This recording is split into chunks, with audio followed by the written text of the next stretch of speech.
करेला बेचैन, तोहर नीला नीला नैन दिल करेला बेचैन, तोहरे उठावा के रंग चटका ए पतर को सुना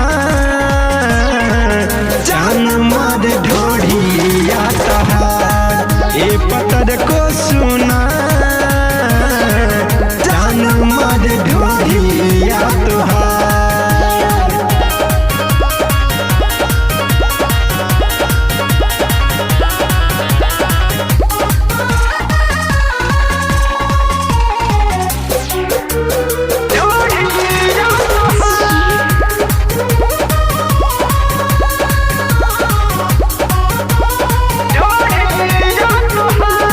तुहके देखते ही मनवा करेला कादी मन मानी हो, लाखों में एक जवानी बतोहरो कैसे ही मनवा मानी हो, कैसे ही मनवा मानी हो।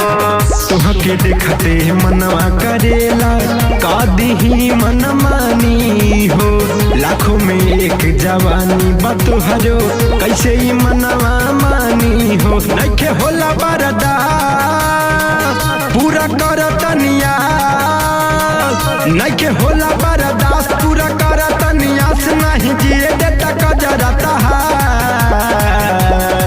ए पतर को सुना जान मार ढोढ़िया तहार। ए पतर को सुना जान मार ढोढ़िया तोहार।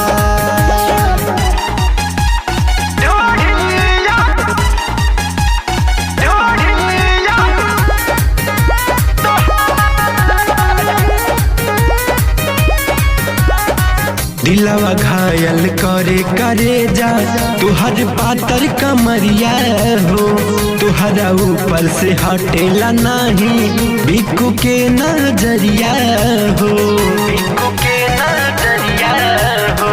दिलवा घायल करे करे जा तुहर पातर कमरिया हो, तुहर ऊपर से हटेला नहीं बिकू के नजरिया हो। तोहर नइखे कौनो जो तू ता लागेलू बिजोड़, तोहर नइखे कौनो जोड़ तू ता लागेलू बिजोड़। गौतम कहेला कि बन जा हमार।